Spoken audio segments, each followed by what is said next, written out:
আকবার আল কোরআনের আলো আল হাদিসের আলো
লিল্লাহে তাকবীর।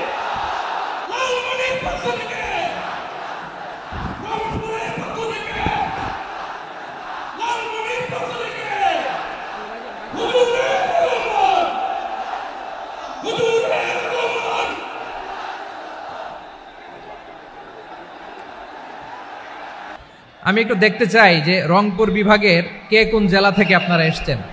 কুড়িগ্রাম থেকে কারা এসেছেন দেখি, কুড়িগ্রাম। মাশাআল্লাহ মাশাআল্লাহ। আচ্ছা, গাইবান্ধা জেলার কে আসছেন? গাইবান্ধা, হ্যাঁ মাশাআল্লাহ। ঠাকুরগাঁও, ঠাকুরগাঁও অনেকে আসছেন। দিনাজপুর জেলা থেকে মাশাআল্লাহ। নীলফামারী, ঠিক আছে, ফি আমানিল্লাহ। পঞ্চগড় অনেক আসছে। রংপুর, রংপুর,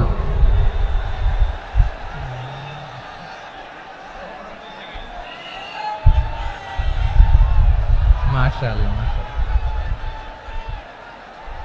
মাশাআল্লাহ, ঠিক আছে। লালমনিরহাটের কারা দেখি, লালমনিরহাট।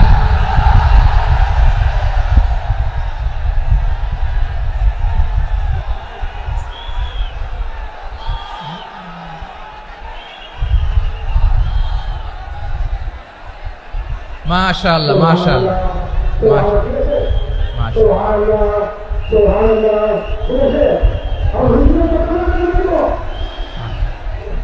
ঠিক আছে, ঠিক আছে। আচ্ছা, এই রংপুর বিভাগের বাইরে থেকে অন্য জেলার কারা কারা আসছেন দেখি? তাও আছে অনেকে, মাশাআল্লাহ, ঠিক আছে, ঠিক আছে। আজকের প্রোগ্রামে উপস্থিত আছেন প্রধান অতিথি হিসেবে অধ্যক্ষ আসাদুল হাবিব দুলু ভাই, সাংগঠনিক সম্পাদক বিএনপি, জাতীয় নির্বাহী কমিটির সভাপতি, জেলা বিএনপি লালমনিরহাট। বিশেষ অতিথি হিসেবে আমাদের অনেক ভাইরা এসছেন, সবাইকে শুকরিয়া জানাই। সভাপতিত্ব করছেন জনাব আব্দুল হাকিম। আইন শৃঙ্খলা বাহিনী, প্রশাসন, ভলান্টিয়ার্স, শুনেছি আমি প্রায় 5000 ভলান্টিয়ার্স আপনারা নিয়োগ দিয়েছেন। আলহামদুলিল্লাহ, আলহামদুলিল্লাহ, অনেক গোছালো প্রোগ্রাম। আমার প্রাণ ঢালা ভালোবাসা জানবেন, আমার হৃদয়ের গহীন থেকে ভালোবাসা নিবেন, শুভেচ্ছা জানবেন সবাই। ঠিক আছে, ঠিক আছে। প্রিয় ভাইরা, আমরা আর কাল বিলম্ব না করে মূল আলোচনায় চলে যেতে চাই। আজকে যে টপিকের উপর আমি কথা বলবো, টপিকটা হচ্ছে peaceful coexistence and communal harmony, শান্তিপূর্ণ সহাবস্থান এবং সাম্প্রদায়িক সম্প্রীতি। আমাদের বাংলাদেশে সাম্প্রদায়িক সম্প্রীতি আছে না নাই? আবহমান কাল থেকে আমরা মুসলিম, হিন্দু, বৌদ্ধ, খ্রিস্টান, পাহাড়ি, নৃগোষ্ঠী মিলেমিশে একাকার, আমরা সবাই মিলে বাংলাদেশ। আওয়াজ করে বলেন ঠিক কিনা? আমাদের পারস্পরিক সম্প্রীতি, ভালোবাসা, সৌহার্দ্যপূর্ণ আচরণ, বোঝাপড়া, এটা বেশ মজবুত, বেশ মজবুত। তবে মাঝে মাঝে আমাদের এই সম্প্রীতির ভেতরে অনেকে ফাটল ধরাতে চায়। আমরা যে সুখে আছি, শান্তিতে আছি, এটা অনেকের ভালো লাগে না, ঠিক কিনা বলেন? আমাদের মধ্যে সাম্প্রদায়িক সম্প্রীতি, সৌহার্দ্যপূর্ণ আচরণ, ভালোবাসা, এটা আবহমান কাল ধরে আছে। তার প্রমাণ, আমরা তাফসিরুল মাহফিলের আয়োজন করলে আমাদের হিন্দু ভাইরা ডিস্টার্ব করে না, ঠিক কিনা? এবং আমি যদি বলি হাত তোলেন, হিন্দু ধর্মের কারা কারা এসেছেন, কত শত কত হাজার যে হাত উঠবে, আপনি অবাক হয়ে যাবেন। আমি চাচ্ছি না হাত উঠাতে। খুলনাতে সর্বশেষ যে আমি প্রোগ্রাম করে গেলাম, সেখানে কয়েকশ হিন্দু ভাই আসছে আমাদের আলোচনা শুনতে, আলহামদুলিল্লাহ। অনেক বৌদ্ধরা আসে, অনেক খ্রিস্টানরা আসে। এবার সফরেও অনেক হিন্দু ভাইরা আমার সাথে দেখা করেছে, তারা বলেছে হুজুর আমরা আপনার আলোচনা শুনি, আলহামদুলিল্লাহ বলেন। So it's our responsibility to present our religion to our non-Muslim brothers and sisters. আমাদের অমুসলিম ভাই বোনদের কাছে ইসলামের সৌন্দর্য তুলে ধরা, এটা আমাদের দায়িত্ব। We all are the ambassador of Islam. আমরা প্রত্যেকে দায়িত্বশীল, আমরা প্রত্যেকে এক একজন ইসলামের অ্যাম্বাসেডর, আলহামদুলিল্লাহ বলেন। এজন্য এমনভাবে দ্য বিউটি অফ ইসলাম, ইসলামের সৌন্দর্য আমাদেরকে ফুটিয়ে তুলতে হবে, যাতে করে নন মুসলিমরা শাহাদা পড়ে, কালিমা পড়ে মুসলমান হয়ে যায়। অনেক নন মুসলিম ভাই বোন আমাদের হাতে শাহাদা পড়ে, কালিমা পড়ে মুসলমান হয়েছে, অনেক। সো আমরা যেন ইসলামের বিউটিটাকে তুলে ধরতে পারি এবং এই যে সম্প্রীতি, এটাকে যেন আমরা অটুট রাখতে পারি। আদতে আদতে বাংলাদেশের ইতিহাস বলে আমাদের দেশে কোনো দাঙ্গা নাই, আছে? লালমনিরহাটের ভাইয়েরা আওয়াজ করে বলেন, আমাদের দেশে হিন্দু মুসলিম দাঙ্গা আছে? আমরা ভাই ভাই, আওয়াজ করে বলুন তো, আমরা কি ভাই ভাই? কিন্তু কিছু দুষ্ট লোক আছে, তারা আমাদের সম্পর্কের মধ্যে ফাটল ধরাতে চায়, ঠিক কিনা বলেন? মাঝে মাঝে ঝগড়া লাগাতে চায়। দেখবেন পত্রপত্রিকায় দেখা যায় বিভিন্ন ধর্মীয় উপাসনালয়গুলোতে হামলা চালানো হয়, এগুলো রাজনৈতিক উদ্দেশ্য প্রণোদিত, এগুলোর সাথে ইসলামের কোনো সম্পর্ক নাই। এজন্য এই দুর্বৃত্তদের ব্যাপারে আমাদের সাবধান থাকতে হবে। আমরা সবসময় যেমনি ঐক্যবদ্ধ, ইউনাইটেড, আমরা যদি এরকম ইউনাইটেড থাকি, এই সমস্ত দুর্বৃত্তদের কালো হাত ভেঙে দিতে আমাদের 1 ঘন্টাও লাগবে না। চিল্লায় বলো ঠিক কিনা? আমরা সংঘবদ্ধ থাকবো। এই যে আমাদের পিসফুল কোএক্সিস্টেন্স, শান্তিপূর্ণ সহাবস্থান। হিন্দুরা পূজা করে, যেদিন হিন্দুদের পূজা অনুষ্ঠান, আমরা ওই দিন তাফসির মাহফিল করি না, ঠিক কিনা বলেন? যেদিন আমাদের তাফসিরুল কোরআনের প্রোগ্রাম, ওই দিন আমাদের হিন্দু ভাইরা ডিস্টার্ব করে না। সুবহানাল্লাহ। হিন্দুদের পূজা অনুষ্ঠানে মাদ্রাসার ছাত্র যে পাহারা দেয়, গোটা বিশ্বে এরকম দৃষ্টান্ত নজির বিরল, ঠিক কিনা বলেন? আইন শৃঙ্খলা বাহিনীর পাশাপাশি মাদ্রাসার ছাত্ররা যে সেখানে পাহারা দেয়, গোটা পৃথিবীতে এই দৃষ্টান্ত আপনি পাবেন না।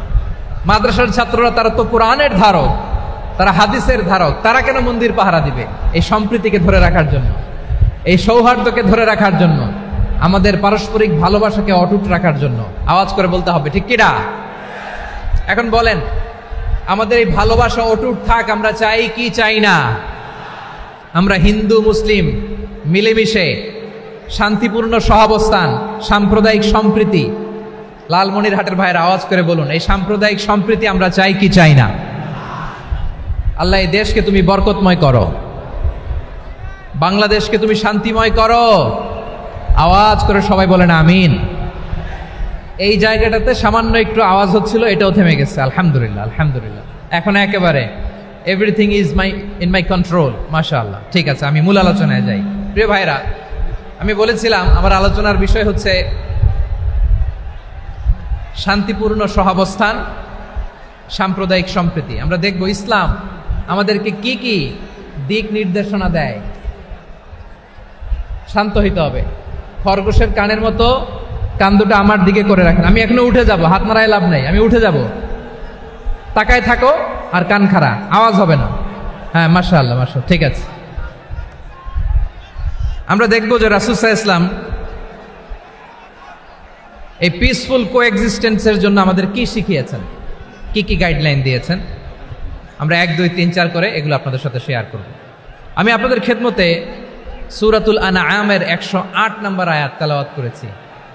এখানে আল্লাহ রাব্বুল ইজ্জা ওয়াল জালাল তিনি ইরশাদ করছেন, ওয়ালা তাসুব্বুল্লাযীনা ইয়াদউনা মিন দুনিল্লাহি ফায়াসুব্বুল্লাহা আদওয়াম বিগাইরি ইলম কাযালিকা যায়্যান্না লিকুল্লি উম্মাতিন আমালাহুম সুম্মা ইলা রাব্বিহিম মারজিউহুম ফায়ুনাব্বিউহুম বিমা কানু ইয়ামালুন। রব্বুল আলামিন বলেন, গোলাম ও আমার ইমানদার বান্দারা, শোনো শোনো। ও আমার বিশ্বাসী বান্দারা, শোনো শোনো। লা তাসুব্বুল্লাযীনা ইয়াদউনা মিন দুনিল্লাহ ফায়াসুব্বুল্লাহা আদওয়াম বিগাইরি ইলম। ও আমার বিশ্বাসী বান্দারা, যারা আল্লাহকে ব্যতি রেখে, আল্লাহকে বাদ দিয়ে অন্য উপাস্যকে ডাকে, দেবীর পূজা করে, তোমরা খবরদার তাদের গালি দিও না। আওয়াজ করে বলেন, কি দিও না? আল্লাহ বলেন, ও বিশ্বাসীরা শোনো, যারা আল্লাহকে বেছে রেখে দেবীর পূজা করে, অন্য উপাস্যের পূজা করে, তাদেরকে ডাকে, ওই দেবতাদেরকে তোমরা গালি দিও না। যদি ওই দেবতাদেরকে গালি দাও, তাহলে ভুলবশত, শত্রুতাবশত তারা তোমাদের রব আল্লাহকে গালি দেবে, ঠিক কিনা?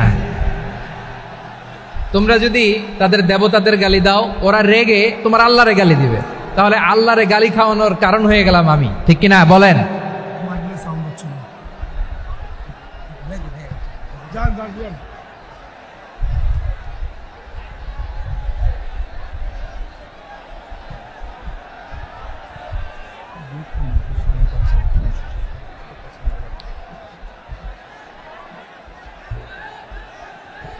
সম্মানিত ভাইয়েরা, এত বিশাল প্রোগ্রাম, মাইকের একটা সেটআপ থাকে, তারগুলো অনেক সময় নড়ে যায়, ধাক্কা ধাক্কিতে ডিসপ্লেস হয়, একটু ঝামেলা হবে।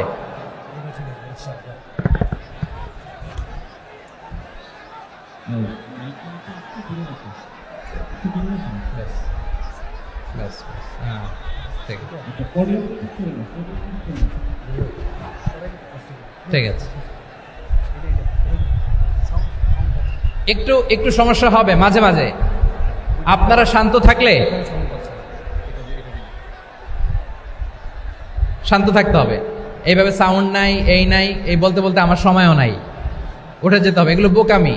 এই বিভাগীয় প্রোগ্রামগুলোতে যাই, চিৎকার চেঁচামেচি করে তোমরা আসো, সময় শেষ আমাকে উঠে যেতে হয়। আমরা তো বঞ্চিত হলাম। গুরুত্বপূর্ণ অনেক কথা শোনাবো তোমাদের, অনেক। প্রিয় ভাইরা, আপনারা শান্ত হয়ে বসুন, শান্ত হয়ে। রব্বুল আলামিন বলেন, খবরদার বিশ্বাসীরা, আল্লাহ ছাড়া যারা অন্যান্য উপাস্যদেরকে ডাকে, দেবতাদেরকে ডাকে, তাদেরকে তোমরা গালি দিও না। ওই সমস্ত দেবতাদেরকে যদি তোমরা গালি দাও তাহলে তারা আল্লাহকে গালি দিবে, ঠিক কিনা বলেন? আমরা দেবতাদের গালি দিলে ওরা আল্লাহকে গালি দিবে। রব্বুল আলামিন বলেন, খবরদার দেবতাদেরকে গালি দিও না, তাহলে ওরা তোমার রব আল্লাহরে গালি দেবে। প্রতিটি জাতির জন্য তাদের কাজকে আমি আল্লাহ সুশোভিত করে রেখেছি, তারা সবাই একদিন আমার কাছেই ফিরে আসবে। এরপর আমি রব্বুল আলামিন তাদের আমলনামা তাদেরকে জানিয়ে দেব। সুবহানাল্লাহ পড়ে। প্রিয় ভাইয়েরা, আল্লাহ তাআলা বলেছেন খবরদার গালি দিও না। আদেশটা কার? আওয়াজ করে বলেন তো। হিন্দুদের দেবতা দেবদেবীদেরকে গালি দেওয়া যাবে না। আওয়াজ করে বলুন প্রিয় ভাইয়েরা, এই আদেশটা কার? এই আপনাদের গলার আওয়াজ। অন্য ধর্মের দেবতাদেরকে যে গালি দেওয়া যাবে না, এই আদেশটা কার? আরো জোরে বলুন, কার? গালি দিবেন কোন দেবতাকে? দিবেন? যদি দেন তাহলে ওরা আল্লাহরে গালি দিবে। তাহলে আল্লাহরে গালি খাওয়াইলো কে? আপনি, ঠিক কিনা বলেন? আমি আল্লাহকে গালি খাওয়ানোর কারণ হলাম, কারণ আমি যদি গালি না দিতাম ওরা আমার রবকে গালি দিত না। আওয়াজ করে বলেন ঠিক কিনা? তাহলে প্রিয় ভাইয়েরা, ইসলাম আমাদেরকে শিখায়, সূরাতুল আনআমের 108 নম্বর আয়াত থেকে আমরা বুঝলাম কোনো ধর্মকে ছোট করা যাবে না। অন্য ধর্মকে ছোট করা মানে ইসলামকে ছোট করা। অন্য ধর্মের দেবতাকে গালি দেওয়া মানে আল্লাহকে গালি খাওয়ানো। আওয়াজ করে বলেন ঠিক কিনা? খবরদার, এটা করা যাবে না। আর অন্য ধর্মের দেবতাকে যদি আপনি গালি দেন, ওরা ইসলাম থেকে দূরে সরে যাবে। যাও ইসলামের প্রতি আকৃষ্ট হয়েছিল আর কোনোদিন ইসলামের ধারে কাছে আসবে না। আওয়াজ করে বলেন ঠিক কিনা? এজন্য কখনো কোনোদিন অন্য ধর্মের দেবতাদেরকে গালি দেয়া যাবে না। অন্য ধর্মের কোনো দেবতাদেরকে আমরা গালি দিব না, গালি দিব না, বরং ইসলামের beauty, the beauty of Islam, ইসলামের সৌন্দর্যকে আমরা তুলে ধরব। আমরা যদি বিশ্বনবী সাল্লাল্লাহু আলাইহি ওয়াসাল্লামের জীবনের দিকে তাকাই, তাহলে আমি দেখব বিষ্ণু ইসলাম মক্কাতে কিংবা মদিনাতে অন্য ধর্মের লোকদের সাথে খুব পিসফুলি লাইফ লিড করেছেন। হোক মুশরিক, হোক খ্রিস্টান, হোক ইহুদি, বিশ্বনবী সবার সাথে মিলেমিশে ছিলেন। আলহামদুলিল্লাহ বলেন। ইসলাম হচ্ছে পিসফুল রিলিজিয়ান। অন্য ধর্মের প্রতি সহনশীলতার সবক ইসলাম আমাদেরকে দেয়। কিন্তু প্রতিটি মুসলিমের এটা মনে রাখতে হবে, আল্লাহর কাছে পছন্দনীয় গ্রহণযোগ্য ধর্ম, জীবনাদর্শ একটি, সেটা হচ্ছে ইসলাম। আওয়াজ করে বলেন সেটা কি? লালমনিরহাটের ভাইয়েরা আওয়াজ করে বলুন, আল্লাহর কাছে মনোনীত ধর্ম একটি, সেটা কি? এজন্য রব্বুল আলামিন বলেন, ইন্নাদ-দীনা ইনদাল্লাহিল ইসলাম, আল্লাহর কাছে মনোনীত গ্রহণযোগ্য অ্যাকসেপ্টেড ধর্ম মতাদর্শ একটা, সেটা হলো ইসলাম। ইসলাম ছাড়া অন্য কোনো ধর্ম যদি কেউ তালাশ করে, তার ওই ধর্ম আল্লাহ গ্রহণ করবে না। ওমাই ইয়াবতাগি গায়রাল ইসলামি দীনান ফালাই ইউকবালা মিন ওয়া হুয়া ফিল আখিরাতি মিনাল খাসিরিন।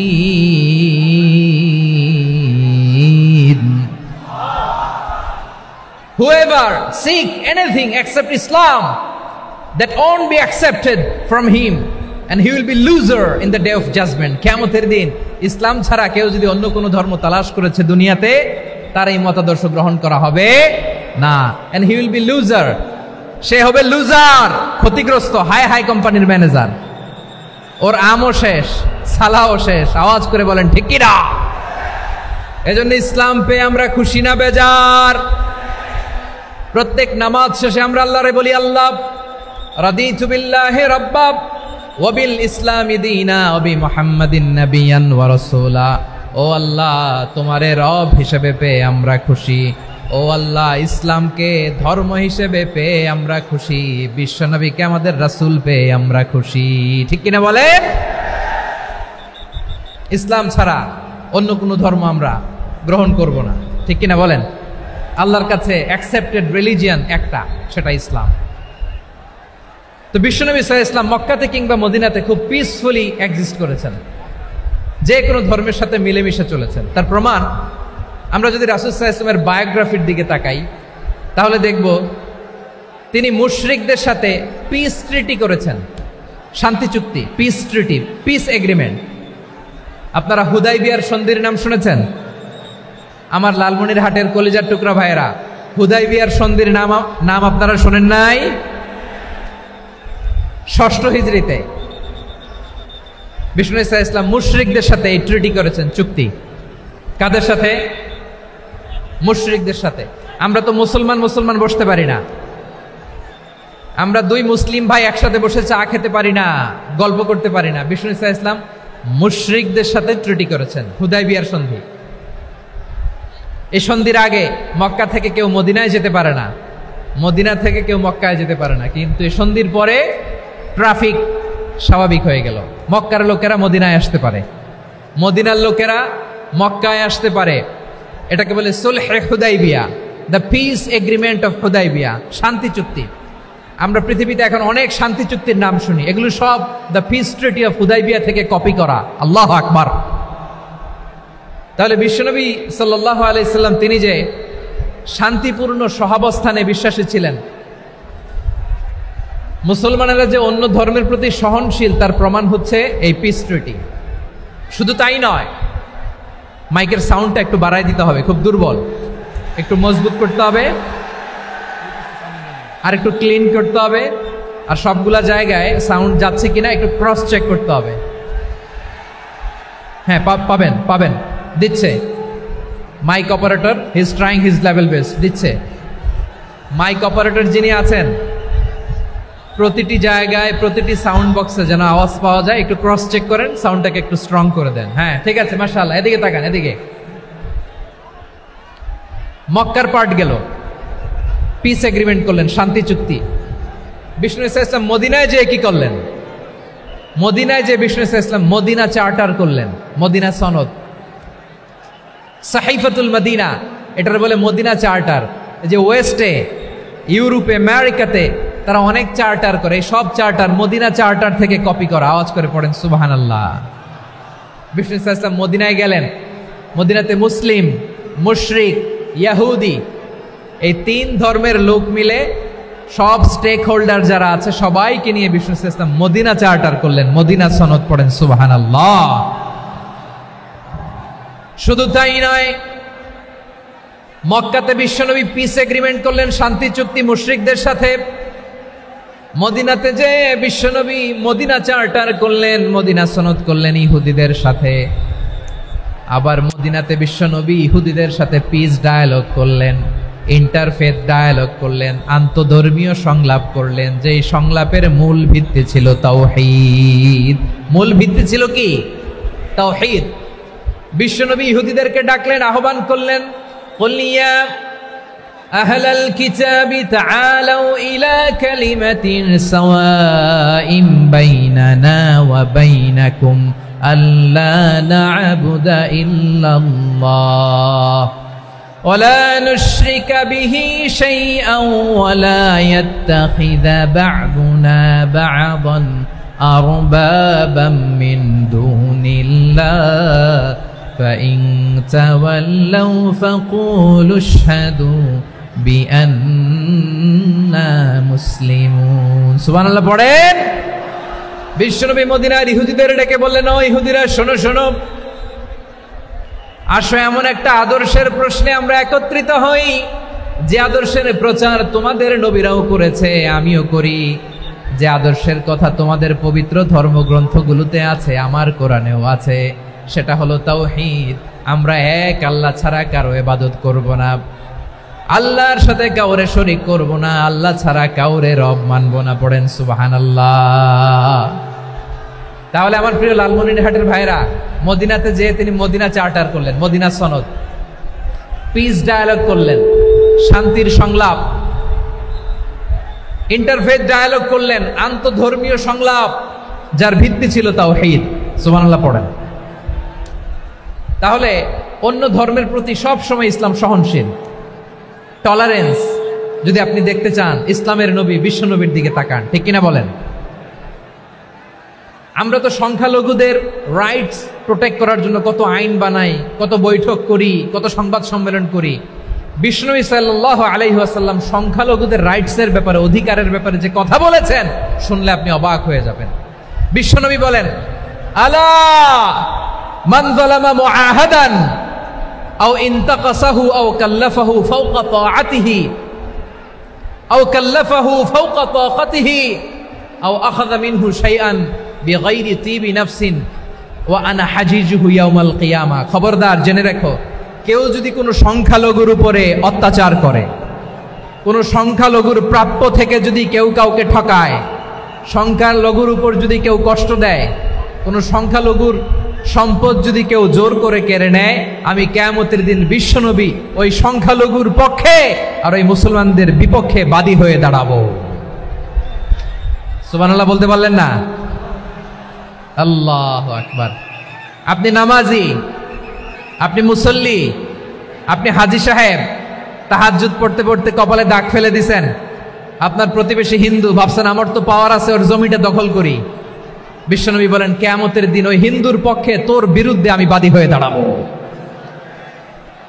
পৃথিবীর কোন ধর্মে এরকম স্টেটমেন্ট পাবেন? পাবেন?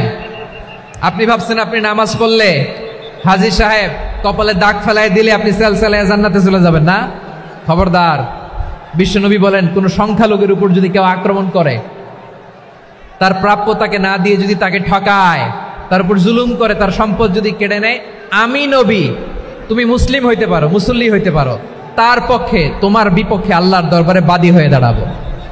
আচ্ছা লালমনিরহাটের ভাইরা, কথা বুঝতে পারলে আওয়াজ করে উত্তর দেন। বিশ্বনবী যদি কারো বিপক্ষে দাঁড়ায় কিয়ামতের দিন, আই রিপিট, আমি আবারও বলছি, বিশ্বনবী যদি কিয়ামতের দিন কারো বিপক্ষে দাঁড়ায়, ও তো সেলসালায়া জান্নাতি, তাই না? জান্নাতি না? যে নবীর সুপারিশ ছাড়া জান্নাতের গেটও দেখা যাবে না, ওই নবী যদি বলে তোর বিপক্ষে আমি বাদী হয়ে দাঁড়াবো, ওই জান্নাতে আর ঢোকার কোনো সুযোগ আমাদের থাকবে?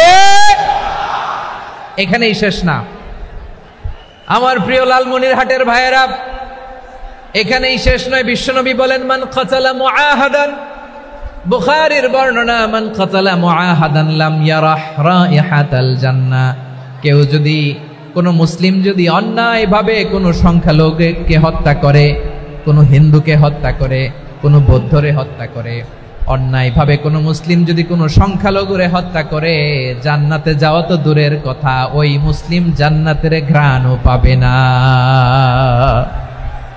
সেই বুখারীর বর্ণনা, মান কাতালা মুআহাদান লাম ইয়ারাহ রাইহাতাল জান্নাহ ওয়া ইন্না রিহাহা লা ইউজাদু মিন মাসিরাতি 40 আমা। যে জান্নাতের ঘ্রাণ 40 বছর দূরের রাস্তা থেকেই পাওয়া যায়। সুবহানাল্লাহ পড়েন। প্রিয় ভাইরা, এখান থেকে জান্নাতে পৌঁছতে লাগবে 40 বছর। এত দূর, কত বছর? সবাই বলেন কত বছর? এখান থেকে জান্নাতে পৌঁছতে লাগবে 40 বছর। এত দূরে থাকতেই জান্নাতের ঘ্রাণ আপনার নাকে এসে ধাক্কা মারবে। বিশ্বনবী বলেন, যে ব্যক্তি কোনো সংখ্যালঘুকে হত্যা করে, জান্নাতের ঘ্রাণ তো পাবেই, জান্নাতে তো ঢুকতে পারবেই না, জান্নাতের ঘ্রাণও তার নাকে লাগবে না। পড়েন না আউযুবিল্লাহ। তাহলে সংখ্যালঘুদের ব্যাপারে ইসলামে অধিকার দেয়া আছে না নাই? লালমনিরহাটের ভাইয়ের আওয়াজ করে বলেন, আমার সংখ্যালঘু হিন্দু ভাইদের রাইটস, অধিকার আমাদের ইসলামে প্রোটেক্টেড আছে না নাই? এখানেই শেষ না। বিষ্ণু ইসলাম আপনার অমুসলিম প্রতিবেশীর সাথে ভালো আচরণ করতে বলেছে। আমাদের হয় না এটা মুসলিম পাড়া, ওটা বৌদ্ধ পাড়া, হয় না? অনেক সময় হয় না এটা আমাদের মুসলিম পাড়া, ওইটা হিন্দু পাড়া, এরকম আছে না নাই? লালমনিরহাটে নাই না? আছে? হিন্দু যদি আপনার প্রতিবেশী হয় কি করবেন? ওর কষ্ট দিবেন নাকি? কেন? ও তো হিন্দু, ও তো আমার আল্লাহরে ডাকে না, ওরা কষ্ট দিলে জায়েজ হবে না? খবরদার। বিষ্ণু ইসলাম বলেন, মান কানা ইউমিনু বিল্লাহ ওয়াল ইয়াউমিল আখির ফালিউকরিম জারাহ। যে আল্লাহ বিশ্বাস করে আর আখিরাতে বিশ্বাস করে, সেজন্য প্রতিবেশীর সাথে ভালো আচরণ করে। সুবহানাল্লাহ। কলিজা জুড়ায় যায় না আমার নবীর কথাগুলো শুনলে? যে আল্লাহ বিশ্বাস করে, যে আখিরাতে বিশ্বাস করে, সেজন্য প্রতিবেশীর সাথে ভালো আচরণ করে। এখানে বলছে মুসলিম প্রতিবেশী, বলছে নামাজি প্রতিবেশী, বলছে আল্লাহওয়ালা প্রতিবেশী বলছে না। প্রতিবেশী আস্তিক হোক নাস্তিক হোক, প্রতিবেশী মুমিন হোক মুশরিক হোক, প্রতিবেশী হইলেই তার সাথে ভালো আচরণের দরকার আছে না নাই? আমার প্রিয় লালমনিরহাটের ভাইয়েরা, বিষ্ণু ইসা ইসলাম ওনার ইহুদি প্রতিবেশীদের দেখাশোনা করতেন। আওয়াজ না শোনা যাক, আমারও তো দেখা যায়, তাকায় থাকেন, তাকায় থাকলে সওয়াব হবে। কোরআনের কথা যেখান থেকে হয় এদিকে তাকায় থাকলেই বরকত। তাকায় থাকেন। জি জি, মাইক, আমি তো আর মাইক ঠিক করতে আসি না এদিকে, এই মাইক ঠিক করব ওই মাইক ঠিক করব, ওদিকে পাইলট বলবে হুজুর চলে আসেন। জি বসুন বসুন, মাশাআল্লাহ, হ্যাঁ খুব শান্ত, ঠিক আছে। পুলিশ ভাইরা না খেয়ে দিনরাত আপনারা যাতে সুশৃঙ্খল একটা প্রোগ্রাম উপহার পান এটাই চেষ্টা করতেছে, আপনাদেরকে কষ্ট দিতে আসে নাই, একটু একটু সহযোগিতা করেন। জি মাশাআল্লাহ, হ্যাঁ ঠিক আছে। আমার প্রিয় ভাইরা, প্রতিবেশী আস্তিক হোক নাস্তিক হোক, মুসলিম হোক হিন্দু হোক, তার সাথে ভালো আচরণ করতে হবে। বিষ্ণু ইসা ইসলাম ওনার ইহুদি প্রতিবেশীর বাসায় যেতেন। কোন প্রতিবেশী? ইহুদি। আওয়াজ করে বলেন, কোন প্রতিবেশী? ইহুদি। এক ইহুদি কিশোর বিষ্ণু ইসা ইসলামের খেদমত করতে, ইহুদি ছেলে আমার নবীর খেদমত করতো, তারা ছিল নবীর প্রতিবেশী। তো অনেক দিন হয় ইহুদি ছেলেটা আসে না। বিষ্ণুনবী খোঁজ দিলেন, ঘটনা কি? একটা ইহুদি ছেলে না আমার খেদমতে আসতো, ছেলেটা কই? খোঁজ নিয়ে জানলেন ছেলেটা অসুস্থ। বিষ্ণু ইসা ইসলাম ওই ইহুদির বাড়িতে চলে গেলেন ওই ছেলেটাকে দেখা করার জন্য, ভিজিট করার জন্য। সুবহানাল্লাহ পড়বেন না? গেলেন, যে দেখে ইহুদি ছেলেটা মুমূর্ষ, জান জান যায় যায় ভাব, বিছানায় পড়ে আছে, তার বাবা দাঁড়ানো। বিশ্বনবী তার মাথার পাশে বসলেন, মাথায় হাত বুলিয়ে দিলেন, আর ছেলেটাকে বললেন আসলিম, হে ইহুদি ছেলে আসলিম, ইসলাম ধর্ম গ্রহণ করো। তো ছোট্ট ছেলে ভাবে আমরা ইহুদি, এখন ইসলাম ধর্ম গ্রহণ করলে আব্বা যদি বকা দেয়, ফানাযারা ইলা ওয়াজহি আবি, ছেলেটা তার বাবার চেহারার দিকে তাকালো, দেখি আব্বা কি কয়। আব্বা যদি বলে তাইলে ইসলাম ধর্ম গ্রহণ করবে।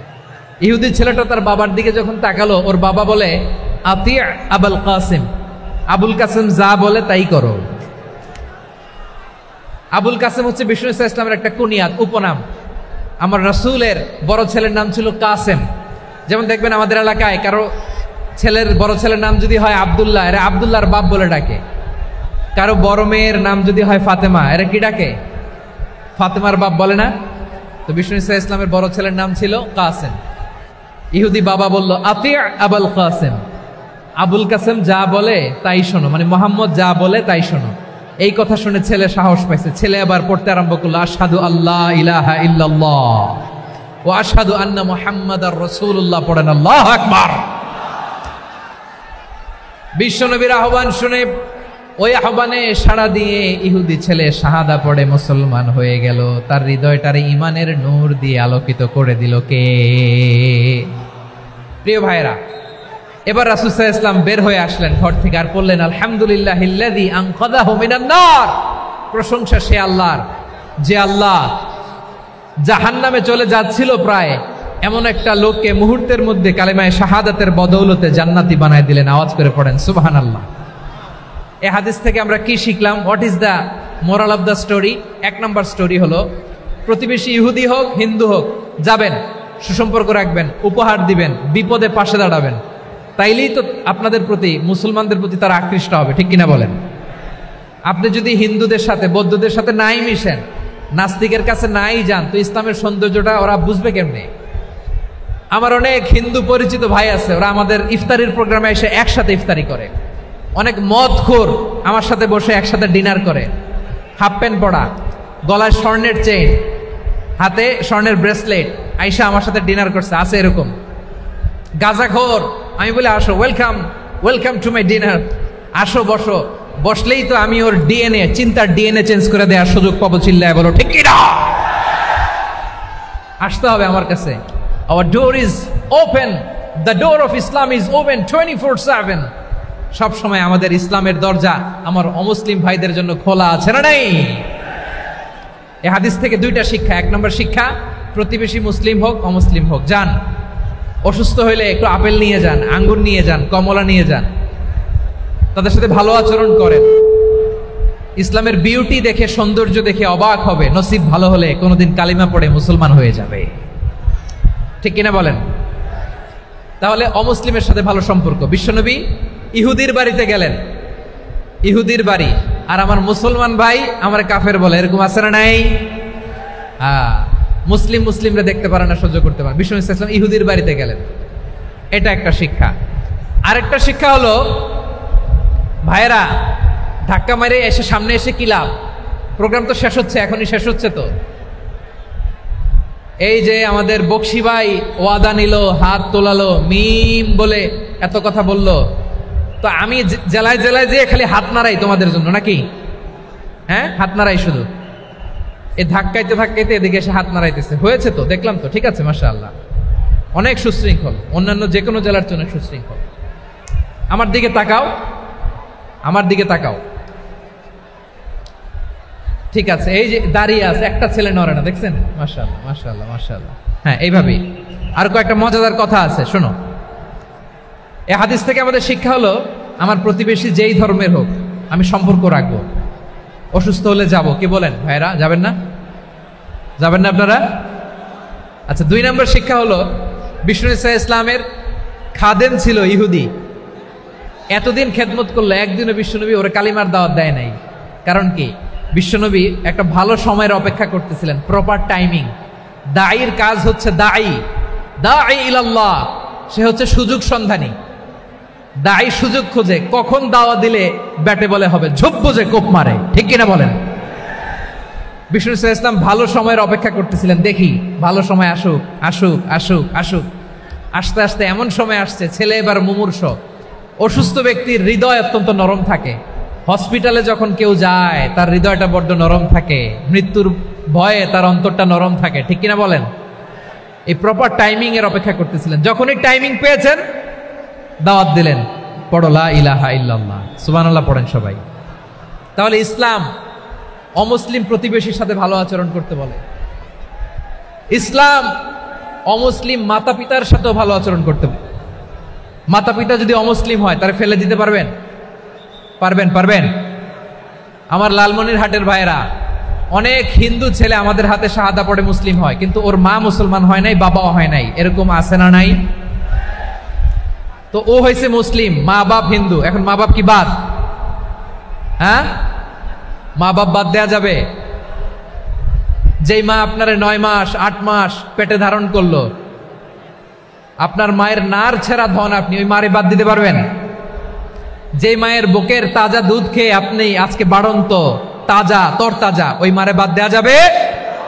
মায়ের এক ধারে দুধের দাম, কাটিয়া গায়ের চাম, পাপোশ বানাইলে ঋণের শোধ হবে না, এমন দরদি ভাবে কেউ হবে না আমার মাহাগো।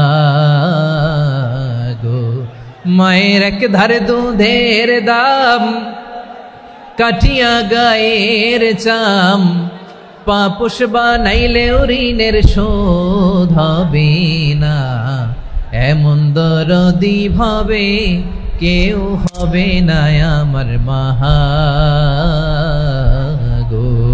ঠিক কিনা? মাকে তো বাদ দেয়া যায় না। وَقَضَى رَبُّكَ أَلَّا تَعْبُدُوا إِلَّا إِيَّاهُ وَبِالْوَالِدَيْنِ إِحْسَانًا। আল্লাহ বলে অবধারিত 2টা ভার্ডিক্ট তোমাদের জন্য, এক আল্লাহর ইবাদত করবা আর মা বাবার প্রতি ইহসান করবা। আদেশটা কার? মা বাবার প্রতি ইহসান করতে হবে। আমার মা হিন্দু হোক ভালো আচরণ করতে হবে, বৌদ্ধ হোক ভালো আচরণ করতে হবে। আমার যে সমস্ত হিন্দু ভাইয়েরা মুসলিম হয়েছে, তোমাদের মা বাবা এখনো মুসলমান হয় নাই, তাদের সাথে ভালো আচরণ করতে হবে। আপনাদের খেদমত নিজে করতে হবে অথবা খেদমতের ব্যবস্থা করাই দিতে হবে। মান্থলি যে খরচ লাগে এটা দিতে হবে।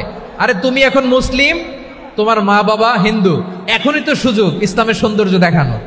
এখন মা বাবা যদি দেখে আরে এটা হিন্দু থাকতে তো বদমাইশ ছিল, বেয়াদব ছিল, কি এমন ধর্ম সে গ্রহণ করলো যেটা গ্রহণের সাথে সাথে সে পাল্টে গেল? কি এমন ধর্ম সে গ্রহণ করেছে যেটা তার জীবনকে আলোকিত করে দিয়েছে? নসিব ভালো হইলে তারাও কালিমা পড়ে মুসলমান হয়ে যাবে। বিষ্ণু ইসলামের স্ত্রীর নাম ছিল আয়েশা রাদিয়াল্লাহু তাআলা আনহা, আবু বকর রাদিয়াল্লাহু তাআলা আনহুর মেয়ে। আবু বকর রাদিয়াল্লাহু তাআলা আনহুর আরেক মেয়ের নাম হচ্ছে আসমা। কি নাম? দুজনই আবু বকর রাদিয়াল্লাহু তাআলা আনহুর মেয়ে, আসমা আর আয়েশা। নাম দুটা কেমন লাগে? আসমা নামটা কেমন লাগে? আয়েশা নামটা কেমন লাগে? সবার ভালো লাগে নাই? নাম দুটো আপনাদের ভালো লাগে? লালমনিরহাটে অনাগত যদি কন্যা সন্তান হয়, যদি মনে চায় আসমা রেখে দিতে পারবেন, যদি মনে চায় আয়েশা রেখে দিয়েন। দেশে বিদেশে এয়ারপোর্টে রাস্তাঘাটে শুধু বলে হুজুর একটা নাম দেন, আমার ছেলের একটা নাম দেন, মেয়ের একটা নাম দেন। তো আমার মনে আছে যশোরের 8 দিনের মাহফিলে আমি একটা দুইটা নাম দিয়েছিলাম। আজকে লালমনিরহাটের এই প্রোগ্রামে কন্যা সন্তান যদি হয়, দুটা নাম দিলাম, আসমা কিংবা আয়েশা। ইনশাআল্লাহ পড়েন। দুজন বোন, এক মায়ের না, বাবা এক মা দুইজন। আয়েশা রাদিয়াল্লাহু তাআলা আনহার মায়ের নাম উম্মে রুমান, আর আসমা রাদিয়াল্লাহু তাআলা আনহার মায়ের নাম কুতাইলা বিনতে আব্দুল উজ্জা। আবু বকর রাদিয়াল্লাহু তাআলা আনহু 4টা বিয়ে করেছিলেন। তো একই ঘটনা ঘটেছে এই ফ্যামিলিতে। আসমা ইসলাম ধর্ম গ্রহণ করে মুসলিমা, কিন্তু তার মা কুতাইলা মুশরিকা। আই রিপিট, বোঝার জন্য আমি আবারও বলি, আসমা রাদিয়াল্লাহু তাআলা আনহা মুসলিমা, আর আসমার মা কুতাইলা, আওয়াজ করে বুঝে থাকলে বলেন, আসমার মা মুশরিকা। তার মানে মেয়ে মুসলিম, মা অমুসলিম। ভেজাল আছে না নাই? কিন্তু কুতাইলা আর ধৈর্য ধারণ করতে পারে না। নার ছেড়া ধন, কলিজার টুকরা ধন, কলিজার টুকরা সন্তান আসমারে দেখতে বড্ড মন চায়। সাইয়েদনা আসমা রাদিয়াল্লাহু তাআলা আনহা মক্কা থেকে হিজরত করে মদিনায় চলে গেলেন হুদাইবিয়ার পর। যখন মক্কা মদিনার ট্রাফিক স্বাভাবিক হলো, মক্কার লোক মদিনায় যায়, মদিনার লোক মক্কায় আসে। কুতাইলা কলিজার টুকরা সন্তান আসমারে দেখার জন্য কিছু উপহার নিয়ে বিশাল মরুপথ পাড়ি দিয়ে মক্কা থেকে মদিনায় যায়। সুবহানাল্লাহ বলেন। এখন মা আসছে মেয়ের সাথে দেখা করতে, মেয়ে তো আর দেখা দেয় না। মেয়ে ভাবছে আমার মা তো মুশরিকা, অপবিত্রা, তার সাথে কি দেখা দেয়া যাবে? বিশ্বনবীর দরবারে চলে গেলেন। সুবহানাল্লাহ বলেন। কি সৌভাগ্যবান ছিল তারা, মাসলা জানার দরকার হলেই নবীর দরবারে চলে যেত। ঘরে বউয়ের সাথে ঝগড়া হলে নবীর দরবারে চলে যেত। অনেক সাহাবী বলে আমার পেটে ক্ষুধা লাগলো আমি নবীর কাছে চলে যেতাম, কারণ নবীর চেহারার দিকে তাকালেই আমার পেটের ক্ষুধা মিটে যেত। সাইয়েদনা আসমা রাদিয়াল্লাহু তাআলা আনহা বিশ্বনবীর কাছে চলে গেলেন, যে বললেন ইয়া রাসূলুল্লাহ ইয়া হাবিবাল্লাহ ইন্না উম্মি কাদিমাতুন ইলাইয়া ওয়া হিয়া রাগিবা। আমার মা মক্কা থেকে অনেক দূর মরুর পথ পাড়ি দিয়ে উপহার সামগ্রী নিয়ে মদিনায় আমার সাথে দেখা করতে এসেছে গো নবী। আমার জানতে বড্ড ইচ্ছে হয় আমি আমার মুশরিকা মাখা করতে পারবো কিনা। আফা আসিলুহা, আগে যেমনি আমি আমার মায়ের সাথে ভালো আচরণ করতাম, যেমনি আমি আমার মায়ের সাথে সদাচরণ করতাম গো নবী, এখন আমি মুসলিমা, মা মুশরিকা, এখনো কি আগের মতো সদাচরণ করতে পারবো নাকি? বিশ্বনবী বললেন নাম সিলিহা, হ্যাঁ রে আসমা, অবশ্যই অবশ্যই, আগে ঠিক যেমন তুমি তোমার মায়ের সাথে ভালো আচরণ করতে, এখনো তেমনি আগের মতো ভালো আচরণ করবা। আওয়াজ করে পড়েন সুবহানাল্লাহ। কি ইসলাম আমরা পেয়েছি! কত ব্রড মাইন্ডেড আমাদের ইসলাম, কত ওপেন মাইন্ডেড ইসলাম, কত ওপেন আপ করতে পারে, চিন্তা করতে পারেন। বিষ্ণু বললেন হ্যাঁ অবশ্যই, নাম সুলিহা, আগে যেমনি ভালো আচরণ করছো আসমা, এখন ওই রকমই করো, পারলে আরো বাড়ায় করো। সুবহানাল্লাহ বলেন। তাহলে আমার যে হিন্দু ভাইয়েরা, হিন্দু বোনেরা, ইমানের বদৌলতে দৌলতে আপনি ধন্য হয়েছেন, আপনার আম্মা আব্বা এখনো মুসলমান হয় নাই, তাদের জন্য দোয়া করেন, তাদের জন্য দোয়া করেন, আল্লাহ যেন তাদেরকেও ইমানের দৌলত দান করে। আমরা সবাই পড়ি আমিন, আরো জোরে পড়েন আমিন। এখন বলেন, ইসলাম কি ন্যারো মাইন্ডেড রিলিজিয়ান না ব্রড মাইন্ডেড? লালমনিরহাটের যুবক ভাইরা আওয়াজ করো, ইসলাম কি ন্যারো মাইন্ডেড না ব্রড মাইন্ডেড?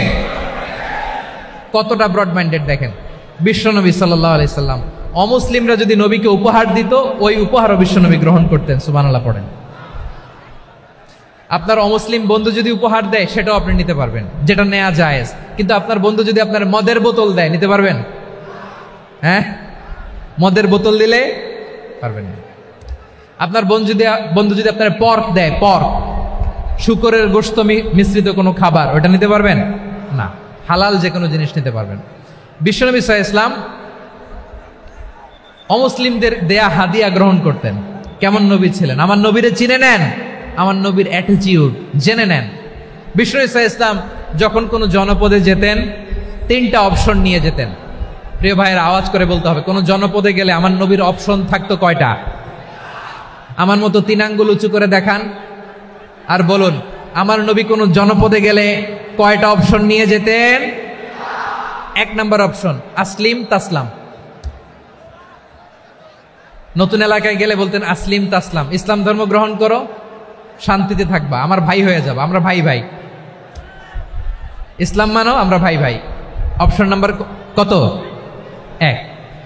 যদি বলে না ইসলাম মানবো না, ওকে, অপশন নাম্বার 2, মুসলিম হওয়ার দরকার নাই, লা ইকরাহা ফিদ্দিন, ইসলামে কোনো বাড়াবাড়ি নাই। খ্রিস্টান আছো থাকো, বৌদ্ধ আছো থাকো, ইহুদি থাকতে চাও থাকো, কিন্তু আমরা যেহেতু রিজিওনাল সুপার পাওয়ার, আমাদের আন্ডারে থাকো, ট্যাক্স দিয়া থাকো, এটার বলে জিজিয়া। আলেম যারা আছেন বুঝবেন, এটার আরবিতে কি বলে? জিজিয়া। You pay us the tax, we will give you the security.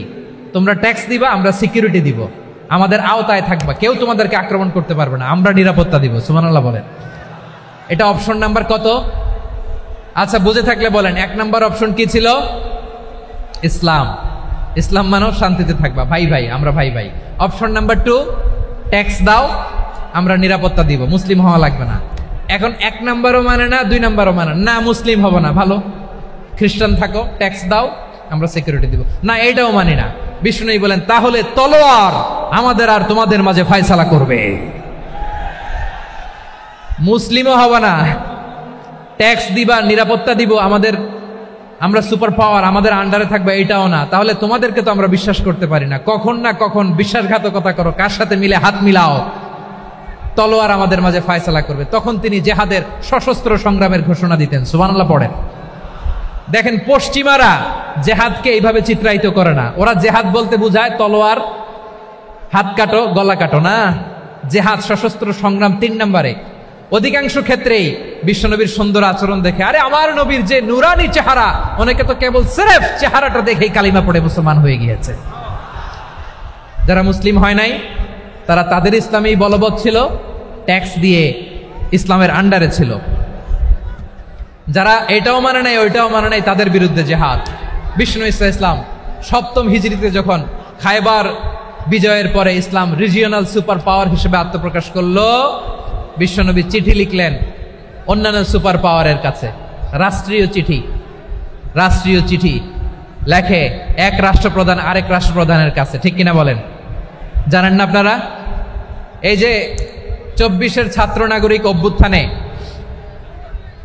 এই অভ্যুত্থান যখন শুরু হয়, আমি তখন সাউথ আফ্রিকাতে, একটা স্ট্যাটাস দিয়েছিলাম, কোটা নয়, গোটা দেশ সংস্কার করা লাগবে।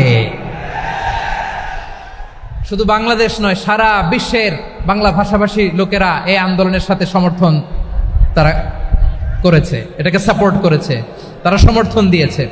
আমাদের ইউনাইটেড আরব আমিরাতের বাংলাদেশি ভাইয়েরা, তারা সেখানে রাস্তায় নেমে এসেছিল। জানেন, ওইখানে ডেমনস্ট্রেশন করা যায় না, সেখানকার সরকার তাদেরকে যাবজ্জীবন দিয়েছিল। তখন আমাদের এই যে প্রধান উপদেষ্টা ডক্টর মোহাম্মদ ইউনূস সরাসরি G2G বলে, এটারে G2G, government to government, G2G, উনি চিঠি লিখলেন যে তাদেরকে, ইউর হাইনেস, হে সম্মানিত আমির, আপনি আমার এই চিঠির কারণে আমার সম্মানে এই 53 জন বাংলাদেশিকে মাফ করে দেন। এই চিঠির বদৌলতে বেকসুর খালাস পেয়ে গিয়েছিল আমাদের ভাইরা। জানেন না এই ঘটনা আপনারা? তাহলে গভর্নমেন্ট টু গভর্নমেন্ট চিঠি দেওয়া হয়। 7ম হিজরিতে বিষ্ণু ইসলাম সব সুপার পাওয়ারের কাছে চিঠি দিলেন, রোমান সম্রাটের কাছে, পারস্য অধিপতির কাছে, মিশরের অধিপতির কাছে, সবার কাছে চিঠি লিখলেন। চিঠির ভাষা ছিল এরকম, মিন মুহাম্মাদিন রাসূলিল্লাহ ইলা মুকাওকিস আযীমিল কিবত, মুহাম্মদ রাসূলুল্লাহর পক্ষ থেকে মিশরের বাদশার কাছে, আসলিম তাসলাম, ইসলাম মানো, শান্তিতে থাকবা, সালামুন আলা মান ইত্তাবা আল হুদা, শান্তি তার জন্য যে হেদায়েতের অনুসরণ করে। সুবহানাল্লাহ পড়েন। তো এই চিঠি অনেকে ভালোভাবে রিসিভ করেছে, অনেকে এই চিঠি পাওয়ার পরে নবীর কাছে আবার ইন রিটার্ন উপহার পাঠিয়েছে। কি পাঠিয়েছে? উপহার। মিশরের বাদশাহ মুকাউকেস তিনি বিশ্বনবীকে বিশাল এক উপহারের ডালি পাঠিয়েছেন। মিশরের বাদশাহ মুকাউকেস ছিলেন ধর্মে খ্রিস্টান। লালমনিরহাটের ভাইয়েরা আওয়াজ করে বলেন, মিশরের বাদশাহ ধর্মে কি ছিল? খ্রিস্টান। কি উপহার দিয়েছিল আমার নবীকে? শুনতে মনে চায়? আওয়াজ নাই লালমনিরহাটের গলায়,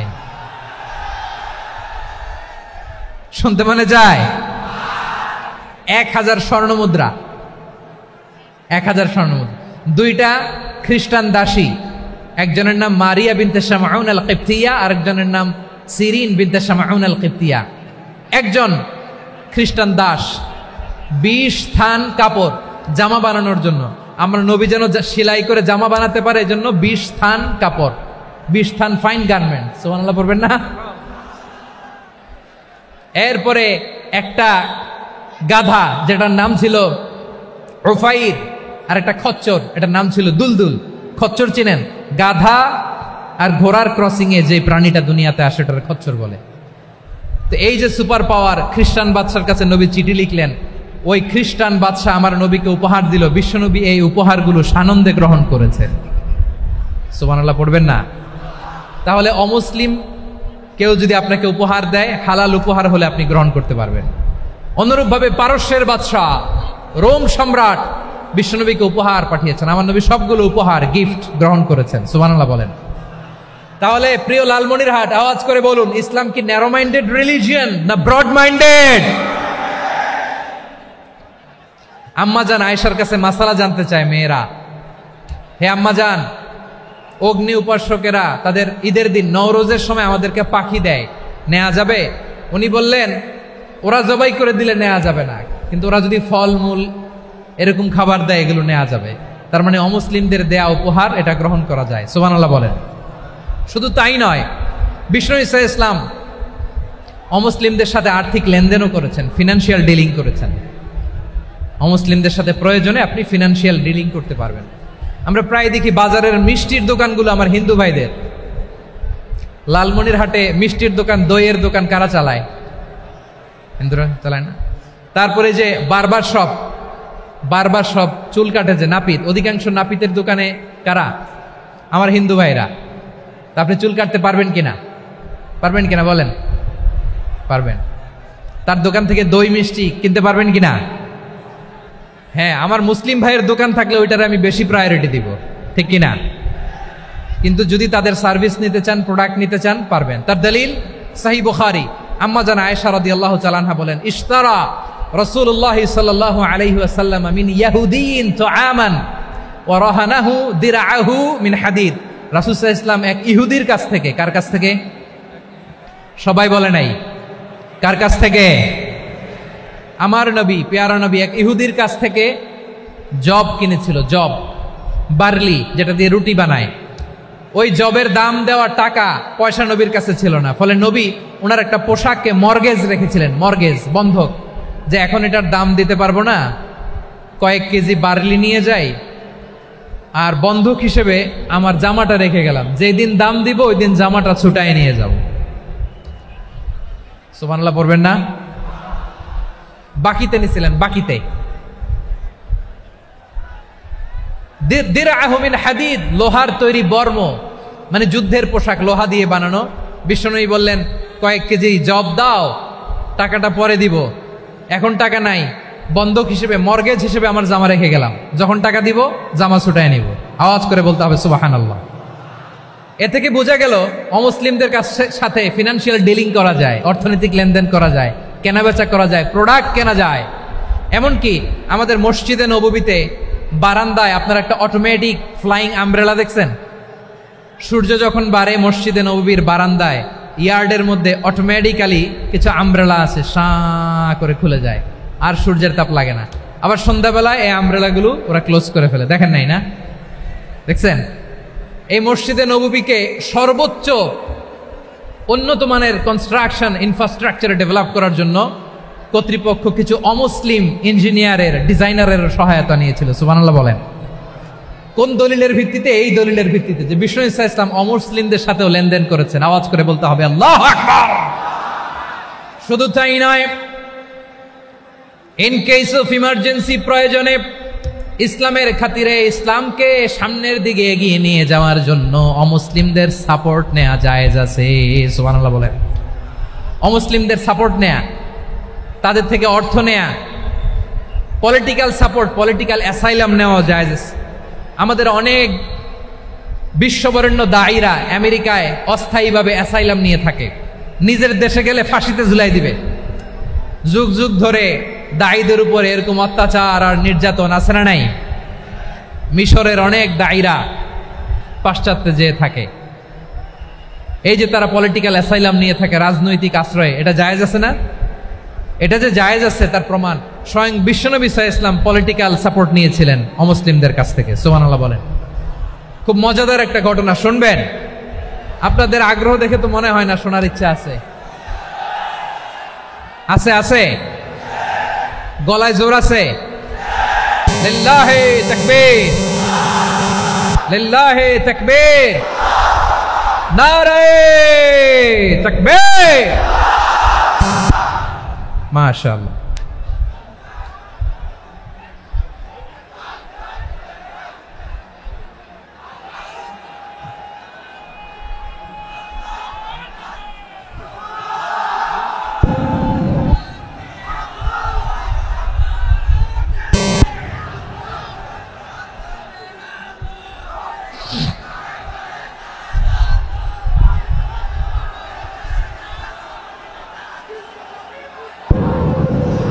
মাশাআল্লাহ মাশাআল্লাহ। থামুন থামুন আমার ভাইরা। বিশ্বনবীর বয়স তখন প্রায় 51 বছর। কত বছর? বিশ্বনবীর সবচেয়ে কাছের মানুষ খাদিজা রাদিয়াল্লাহু তাআলা আনহা ইন্তেকাল করেছেন। বিশ্বনবী বড্ড কষ্ট পেলেন, হৃদয়টা ভেঙে খান খান। যিনি ঘরের ভেতরে বিশ্বনবীকে সান্ত্বনা দিতেন, ভালোবাসা দিতেন, বাইরে গেলে কুরাইশরা বকাঝকা করে, অত্যাচার করে, কিন্তু আম্মাজান খাদিজা রাদিয়াল্লাহু তাআলা আনহা ঘরটারে এমন শান্তির নীড় বানায় রেখেছেন, এই ঘরের ভিতরে ঢুকলে বিশ্বনবীর কলিজাটা ঠান্ডা হয়ে যেত। এজন্য রব্বুল আলামিন বলেন, খাদিজা, ও আমার বান্দি খাদিজা, জান্নাতে এমন স্পেশাল একটা ঘর আমি তোমার জন্য রেডি করে রেখেছি। ওই ঘরের মধ্যে কোনো আওয়াজ নাই, ওই ঘরের মধ্যে কোনো নয়েজ নাই, ওই ঘরে কোনো বিশৃঙ্খলা নাই। কারণ মক্কার জমিনে আমার নবী কুরাইশদের বিশৃঙ্খলা, নয়েজ আর ঝামেলাগুলোকে উপেক্ষা করে যখন তোমার ঘরের ভিতরে ঢুকতো, ঘরটারে তুমি শান্তির নীড়, ঠান্ডা, নীরব, নিস্তব্ধ, নিঝুম আর শান্তির নীড় বানিয়ে রেখেছ। এজন্য জান্নাতে স্পেশাল একটা শান্তির নীড় আমি তোমারে উপহার দেব। ওই প্রিয়তমা স্ত্রী খাদিজা ইন্তেকাল করলেন, বিশ্বনবীর হৃদয় ভেঙে খান খান। আবার ওনার চাচা আবু তালেব ইন্তেকাল করলেন, যিনি পলিটিক্যাল শেল্টার দিতেন নবীকে। কে দিতেন? আবু তালেবের ভয়ে, বিশ্বনবীর এই চাচার ভয়ে কোনো মুশরিক নবীর গায়ে হাত দেওয়ার সাহস পায় নাই। এখন স্ত্রীও নাই, চাচাও নাই, নবীকে আশ্রয় দেওয়ার কেউ নাই। নবীর চারদিকে অন্ধকার। নবী এখন কই যাবেন? আমার পেয়ারা নবী নতুন স্টেশন খুঁজতেছেন, নতুন দাওয়াতি প্ল্যাটফর্ম খুঁজতেছেন। তিনি যায়েদ বিন হারেসা রাদিয়াল্লাহু তাআলা আনহুকে নিয়ে মক্কার পাশের একটা নেইবরিং সিটি তায়েফে চলে গেলেন। কোথায় চলে গেলেন? লালমনিরহাটের ভাইয়ের আওয়াজ করে বলেন, কোথায় গেলেন? তায়েফে চলে গেলেন দিনের দাওয়াত দেওয়ার জন্য। কি দেওয়ার জন্য? নাকি জমি কিনতে গেছিলেন? জমি কিনতে? দুনিয়ার যশ খ্যাতির জন্য? নিজের কোনো লাভের জন্য? তায়েফবাসীদেরকে জাহান্নামের আগুন থেকে বাঁচানোর জন্য। আওয়াজ করে বলতে হবে ঠিক কিনা? বিশ্বনবী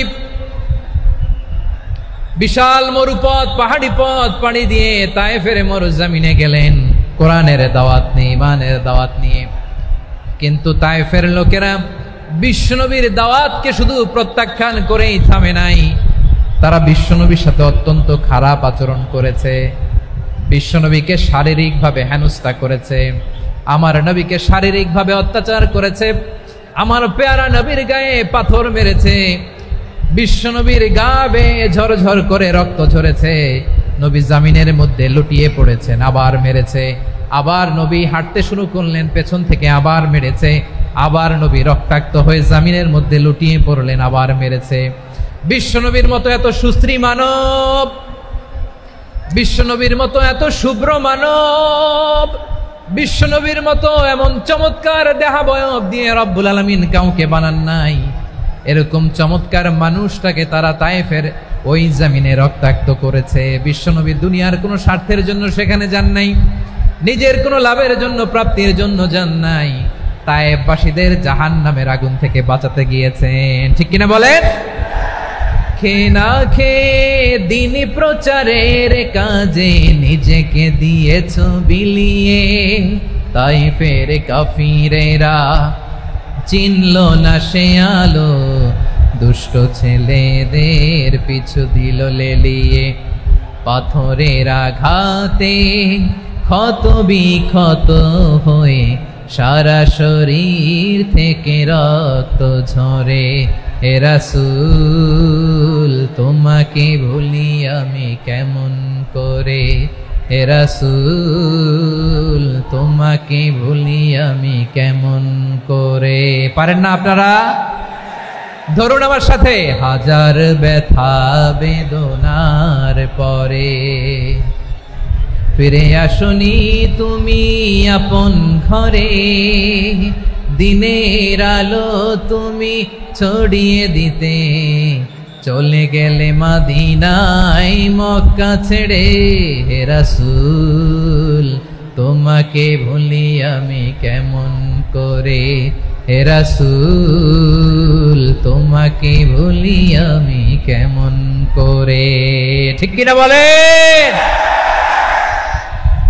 প্রিয় ভাইরা, তায়েফের ছেলেরা নবীকে রক্তাক্ত করলো।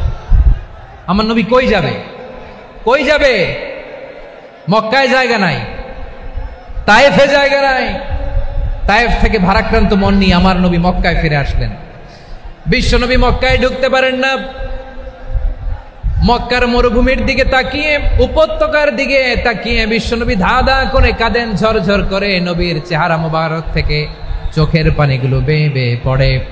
আমার জন্মস্থান, আমার শৈশব, কৈশোর, যৌবন কেটেছে এই মক্কায়। আমার এলাকায় আমি ঢুকতে পারি না। বিশ্বনবী মক্কার অনতি দূরে দাঁড়িয়ে জায়েদকে পাঠালেন, জায়েদ যাও দেখো কেউ আমাকে সাপোর্ট করার মতো আছে কিনা, যাও অমুকের কাছে যাও। জায়েদ গেলেন, তারাও প্রত্যাখ্যান করে ফিরিয়ে দেয়। বিশ্বনবী বললেন যাও অমুক লোকের কাছে যাও, তিনিও প্রত্যাখ্যান করে ফিরিয়ে দিলেন। কেউ বিশ্বনবীকে আশ্রয় দিতে রাজি হয় না।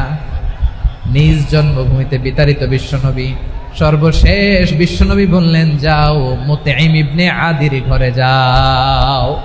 মুতঈম ইবনে আদি মুশরিক, তার কাছে যাও। গেলেন, মুতঈম ইবনে আদি রাজি হয়ে গেল। সুবহানাল্লাহ বলেন। দেখেন অনেক বিপদের সময়ও আমি নিজে সাক্ষী, সামাজিকভাবে রাজনৈতিকভাবে কত ঝঞ্ঝা, কত ষড়যন্ত্র, কত কনস্পাইরেসি পাড়ি দিয়ে আমাদেরকে সামনে এগিয়ে যেতে হয়। এই শত্রুদের ভেতরেও একজনকে দাঁড় করিয়ে দেয় যে আল্লাহর কোরআনের জন্য রেডি হয়ে যায়। পড়েন সুবহানাল্লাহ।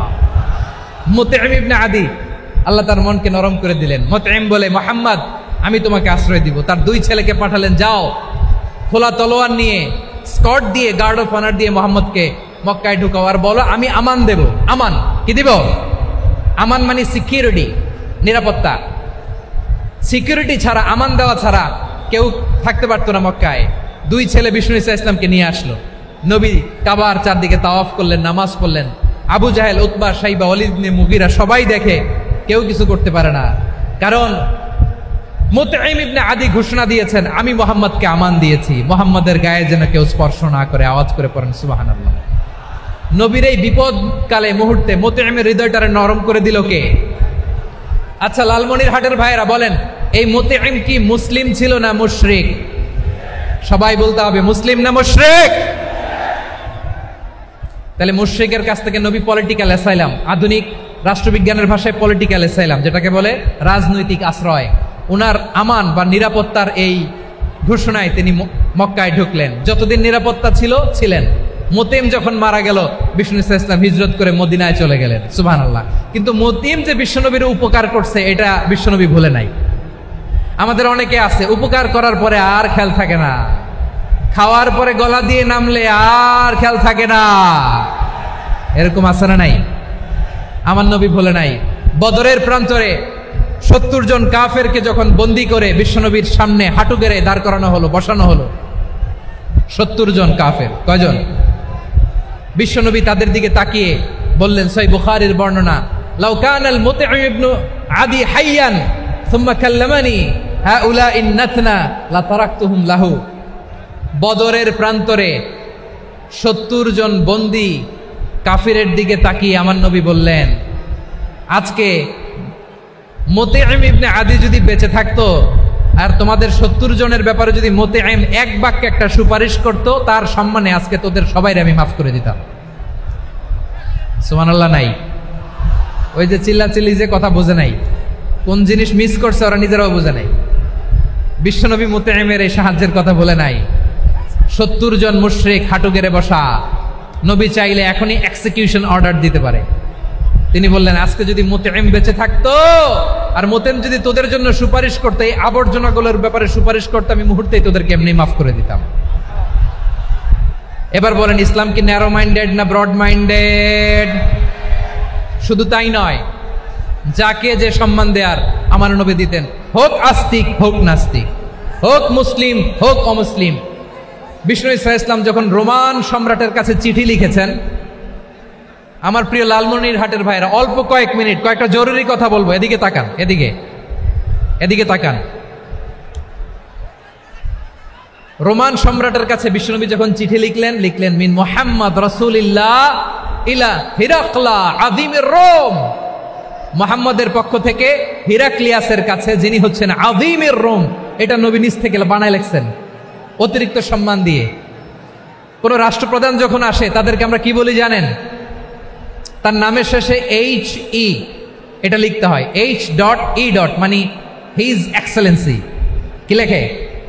হিজ এক্সেলেন্টি, অথবা ইউর হাইনেস, ইউর ম্যাজেস্টি। দেখেন, বিশ্বনবী সাল্লাল্লাহু আলাইহি ওয়াসাল্লাম সব নবীদেরও নবী। তিনি একজন মুশরিক খ্রিস্টান সম্রাট, রোমান সম্রাটের কাছে চিঠি লিখতে যায়, লিখতেছে ইলা হিরাকলা আযীমির রোম।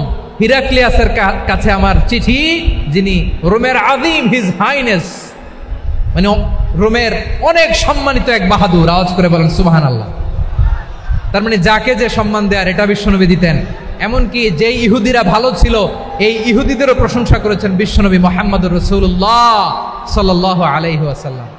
এক ইহুদির প্রশংসা করেছেন বিশ্বনবী। ইহুদির কার? আমি তো আমার ভাইয়ের প্রশংসা করি না, আমি তো এক আলেম আরেক আলেমরে স্পেস দেই না, আমি তো এক দায়ী আরেক দায়ীর সাথে বসতে চাই না। আমার নবী ইহুদির প্রশংসা করে। কার প্রশংসা? ওই ইহুদির নাম ছিল মুখাইরিক। সিরাত গ্রন্থ ঘাটলে পাবেন। তিনি বলেছেন, মুখাইরিক খাইরু ইয়াহুদ, Mukhairiq is the best of the Jews. জুইশদের মধ্যে সে সবচেয়ে ভালো। কেন প্রশংসা করলেন তার? এর কারণ মদিনা চার্টারে কথা ছিল, সব ধর্মের মুসলিম মুশরিক ইহুদিরা মিলে মদিনাকে রক্ষা করবে। কিন্তু 3য় হিজরিতে যখন উহুদের যুদ্ধ শুরু হলো, সবার কথা ছিল যেই আক্রমণ করে আমরা মদিনাকে বাঁচাবো। কোন শহরকে বাঁচাবো? মদিনাকে। কিন্তু কুরাইশরা যখন অ্যাটাক করলো, ইহুদিরা আর আসে না, ইহুদিরা আর বেরোয় না। বিষ্ণু বললেন, ওহে ইহুদিরা, তোমরা না চুক্তি করলে আমার সাথে যে মদিনা বাঁচাতে সবাই ঝাঁপিয়ে পড়বো, আসো। একটা ইহুদিও বেরোয় না, কেউ আসে নাই সেদিন, একজন ছাড়া। তার নাম মুখাইরেক। তার নাম কি? মুখাইরেক বাহাদুরের মতো ঘোড়সাওয়ার হয়ে বেরিয়ে গেলেন এবং বললেন, গোটা ইহুদি সাম্রাজ্যের একজনও যদি না আসে, আমি মুখাইরেককে কেউ ঘরে আটকে রাখতে পারবে না। বেরিয়ে আসলেন, এসে বললেন, আমি মুহাম্মদের পক্ষে যুদ্ধ করব। আমি মারা গেলে আমার সম্পদ আমার উত্তরাধিকারীরা পাবে না, আমার সম্পদ তোমরা মুহাম্মদকে দিয়ে দিবা। সুবহানাল্লাহ বলেন। উহুদের ময়দানে 70 জন মুসলমান শহীদ হলো। এই ইহুদি, সেও মুসলমানের পক্ষে যুদ্ধ করে নিহত হলো। সুবহানাল্লাহ বলেন। মুসলিমদের লাশ যখন নিয়ে আসা হলো, এই মুখাইরিকের লাশও নিয়ে আসা হলো। মুসলিমদের লাশের পাশে মুখাইরিকের লাশ দেখে বিশ্বনবী মুখাইরিকের প্রতি অনেক খুশি হলেন। আর বিশ্বনবী খুশি হয়ে বললেন, মুখাইরিক খায়রু ইয়াহুদ। মুখাইরিক, যদিও তুমি ইহুদি, তারপরে তুমি সব ইহুদিদের মধ্যে সেরা ইহুদি। পড়েন সুবহানাল্লাহ। আমার নবী ইহুদিকেও সম্মান দিতে কার্পণ্য করে নাই। আওয়াজ করে বলেন আল্লাহু আকবার। প্রিয় ভাইরা, এবার সর্বশেষ আওয়াজ করে বলেন, ইসলাম কি ন্যারো মাইন্ডেড নাকি ব্রড মাইন্ডেড? সবাই বলেন ন্যারো মাইন্ডেড না ব্রড মাইন্ডেড? এজন্য অমুসলিম হইলেই তারা আমাদের শত্রু নয়। শত্রু কারা? এই লালমনিরহাটের ভাইয়েরা শোনেন, শত্রু কারা? যে সমস্ত অমুসলিম আমাদেরকে নিশ্চিহ্ন করে দিতে চায়, যে সমস্ত অমুসলিম আমাদের ভূখণ্ড থেকে আমাদেরকে তাড়িয়ে দিতে চায়, যে সমস্ত অমুসলিম আমার ধর্ম নিয়ে তুচ্ছতাচ্ছিল্য করে চিল্লায় বলেন ঠিক কিনা, তারা আমাদের শত্রু। সাধারণ অমুসলিমরা আমার শত্রু নয়। এই যে হিন্দুরা থাকে এরা আমার ভাই, বৌদ্ধরা আমার ভাই, খ্রিস্টানরা আমার ভাই, ইহুদিরা আমার ভাই। তারা দিনই ভাই নয়, তারা মায়ের পেটের ভাই নয়, তারা মানবিক দিক থেকে ভাই। ও মানুষ, আমিও মানুষ। ইসলাম মানুষকে সম্মান করে, চিল্লায় বলো ঠিক কিনা। যারা আমাদের অস্তিত্বকে নিশ্চিহ্ন করতে চায়, যারা আমাদের ভূখণ্ডকে দখল করতে চায়, যারা আমাদেরকে নিয়ে মকারি করে, ফান করে, টিটকারি করে, আমার ধর্ম নিয়ে খেলা করে, তাচ্ছিল্য করে, ওদের বিরুদ্ধে আমাদের জিহাদ। সাধারণ মুসলিম আমাদের শত্রু নয়। আপনি জানেন নিউ ইয়র্কে, আমি তো নিউ ইয়র্কে ছিলাম অনেকদিন, ওখানে ফিলিস্তিনিদের পক্ষে যখন আমরা মিছিল করেছি, অনেক ইহুদি আমাদের সাথে মিছিলে দাঁড়িয়েছে। কারণ ওরাও জানে এই ভূখণ্ড ফিলিস্তিনিদের ভূখণ্ড। আওয়াজ করে বলো লালমনিরহাট ঠিক কিনা। ইসরায়েলের রাজধানী খোদ তেল আবিবে অনেক ইহুদিরা বেঞ্জামিন নেতানিয়াহু তার বিরুদ্ধে মিছিল করেছে। তো তারা কি আমাদের শত্রু? না। অনেক খ্রিস্টান আমাদের সাথে আমাদের স্বার্থ রক্ষায় আমাদের পাশে দাঁড়িয়েছে। খেয়াল রাখবেন, হিন্দু আর হিন্দুত্ববাদ এক নয়, ইহুদি ধর্ম আর জায়নিজম এক নয়। জায়নিজমের বিরুদ্ধে আমাদের সংগ্রাম, আমাদের জেহাদ, চিল্লায় বলেন ঠিক কিনা। এই যে ফিলিস্তিনের ভাইয়েরা, তারা তাদের স্বাধীনতা সংগ্রামের জন্য লড়াই করছে, করে যাচ্ছে, আমরা এটাকে সমর্থন জানাই, চিল্লায় বলো ঠিক কিনা। কাশ্মীরের ভাইয়েরা স্বাধীনতার জন্য সংগ্রাম করছে, আমরা সেই সংগ্রামকে সমর্থন জানাই, আওয়াজ করে বলো ঠিক কিনা। যারাই আমাদের ইসলামকে নিশ্চিহ্ন করতে চায় তাদের বিরুদ্ধে আমাদের সংগ্রাম, আওয়াজ করে বলতে হবে ঠিক কিনা। ওই সমস্ত দুর্বৃত্তদের সাথে আমাদের কোনো সম্পর্ক নাই। আমরা যদি ঐক্যবদ্ধ থাকতে পারি, ওই দুর্বৃত্তরা চান্স পাবে না। আমরা ঐক্যবদ্ধ থাকতে রাজি আছি। লালমনিরহাটের ভাইয়েরা, আমরা ঐক্যবদ্ধ থাকলে ওই দুর্বৃত্তদের কালো হাত ভেঙে দিতে আমাদের সময় লাগবে না। তাদের কালো হাত ভেঙে দিতে রাজি আছে মুসলমান? কারা কারা রাজি? দু হাত তুলে দেখাও।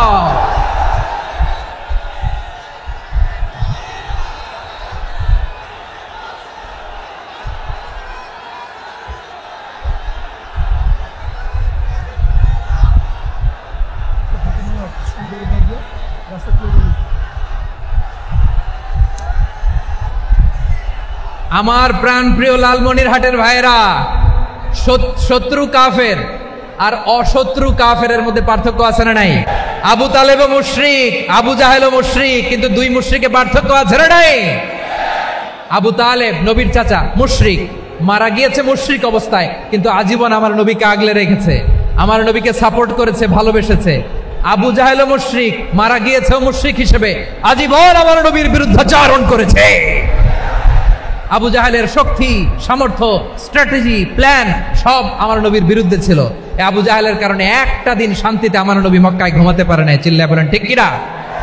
এজন্য রাব্বুল আলামিন বলেন, লা ইয়ানহাকুমুল্লাহু আনিল্লাযীনা লাম ইউকাতিলুকুম ফিদ-দীনি ওয়া লাম ইখরিজুকুম মিন দিয়ারিকুম আন তাবাররুহুম ওয়া তুকসিতু ইলাইহিম ইন্নাল্লাহা ইউহিব্বুল মুকসিতিন।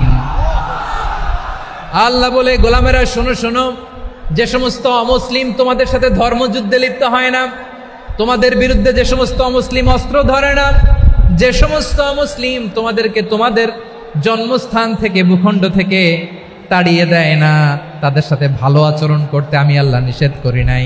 তাদের সাথে সদাচরণে কোনো নিষেধাজ্ঞা নাই, বরং তাদের সাথে সদাচরণ করো, এটাই আমি আল্লাহ চাই। তাহলে আমার যে অমুসলিমরা আমাদের সাথে শত্রুতা করে না, তুচ্ছতাচ্ছিল্য করে না, আমাদের ভূমি থেকে আমাদেরকে উচ্ছেদ করতে চায় না, আমাদের বিরুদ্ধে অস্ত্র ধরে না, ওই অমুসলিম ভাইদের সাথে আমাদের কোনো দ্বন্দ্ব আছে? কোনো বিরোধ আছে? বরং আছে ভালোবাসা। বরং আছে কি? এই ভালোবাসা দিয়েই আমরা বিশ্ব জয় করব। রাজি আছো মুসলমান? আমাদের পুঁজি ভালোবাসা। আমাদের পুঁজি কি? এবার আওয়াজ করে বলেন আমার এই পুরো আলোচনা থেকে the religious coexistence, peaceful coexistence, শান্তিপূর্ণ সহাবস্থান, কমিউনাল হারমোনি, এই সাম্প্রদায়িক সম্প্রীতি, এই আলোচনা থেকে কি বুঝলেন? ইসলাম কি ন্যারো মাইন্ডেড না ব্রড মাইন্ডেড? এই ব্রড মাইন্ডেড হৃদয় নিয়ে ভালোবাসা দিয়ে আমরা বিশ্ব জয় করতে চাই। রাজি আছেন? আল্লাহ কবুল করুক। আমরা সবাই পড়ি আমিন। লালমনিরহাটের জেলা স্টেডিয়ামে আমার প্রিয় মায়েরা, বোনেরা, আপনাদের জন্য একটা হাদিস বলে শেষ করব। বিশ্বনবী বলেন, আমার মায়েরা খেয়াল করে শুনুন, বিশ্বনবী আপনাদের উদ্দেশ্য করে বলেন, আল মারআতু ইযা সাল্লাত খামসাহা ওয়া সামাত শাহরাহা হাফিজাত ফুরুজাহা আতাআত বা'লাহা ফালতাদখুল মিন আইয়ি আবওয়াবিল জান্নাতি শাআত। বিশ্বনবী বলেন, ও রমণীরা, ও নারীরা, যে সমস্ত নারী এই 4টা কাজ করবে, এই 4টা কাজের গ্যারান্টি দিবে, তাদেরকে জান্নাতের 8টা দরজার গ্যারান্টি দেয়া হবে। কি 4টা কাজ? 1 নম্বর, আল মারআতু ইযা সাল্লাত খামসাহা, যে নারী 5 ওয়াক্ত নামাজ পড়ে। কি করে? জেলা স্টেডিয়ামে অবস্থানরত আমার নারীরা, বোনেরা, বিশ্বনবী আপনাদেরকে 4টা কাজের কথা বলেছেন, খুব বেশি না। 4টা করলে 8 জান্নাতের দরজা সব খোলা। কোনটা দিয়ে যাবেন? যেটা দিয়ে মনে চায়। 1 নাম্বার 5 ওয়াক্ত নামাজ। আমার বোনেরা জোহরের নামাজ পড়তে পড়তে এটা আসরে নিয়ে যায়, আসর পড়তে পড়তে এটা মাগরিবে নিয়ে যায়। এরকম আসরা নাই? লালমনিরহাটে হয়তো নাই। আমার বোনেরা এটা করবেন না। ইন্নাস সালাতা কানাত আলাল মুমিনিনা কিতাবাম মাওকুতা, সময় মতো পড়বেন। সামাত শাহরা, রমাদানের রোজাগুলো রাখবেন। হাফিজাত ফুরুজাহা, যে নারী তার চরিত্রকে হেফাজত করে, তার প্রাইভেট হেফাজত করে, তার লজ্জাস্থান হেফাজত করে। ও মায়েরা, আপনার এই গর্ভ যে কত দামি আপনি জানেন না। আপনার এই গর্ভ থেকে জন্মাবে আগামীর সালাহুদ্দিন আল আইয়ুবী। আপনার গর্ভ থেকেই জন্মাবে ইমাম আল মাহদি আল মুনতাজার। আপনার পেট থেকে জন্মাবে আবু সাইদের মতো বীর সৈনিক। আপনার পেট থেকে জন্মাবে মুগ্ধের মতো বীর মুজাহিদ। আপনি জানেন না কে আসবে আপনার পেট থেকে। সময়টাকে কাজে লাগান, ইসলামকে বুঝেন, মানেন, আমাদের ইসলামিক লেকচারগুলো শোনেন। আমরা যে বার্তাগুলো, ইনস্ট্রাকশনগুলো, দিক নির্দেশনাগুলো আপনাদের খেদমতে রাখি, এগুলো মেনে চলুন। আপনিই পারেন আপনার ঘরটাকে জান্নাতের টুকরা বানাতে। একটা family, it's a very big institution and you are the MD, the managing director of this institution. চিল্লায় বলেন ঠিক কিনা? চাইলেই পারেন ঘরটারে জান্নাতের টুকরা বানাতে। 5 ওয়াক্ত সালাত, রমাদানের রোজা, নিজের চরিত্রের হেফাজত, ও আতাআত বা'লাহা, স্বামীর আনুগত্য। এটাতে অনেকে ভুল করে থাকে। হায় রে আমার বোনেরা, স্বামীর আনুগত্যকে এটা নিজের অপমান মনে করবেন না। আপনার স্বামী আপনার সবচেয়ে বড় গার্ডিয়ান, তিনি আপনার সবচেয়ে ভালো চায়। নারী কখনো গার্ডিয়ানশিপের বাইরে থাকতে পারে না।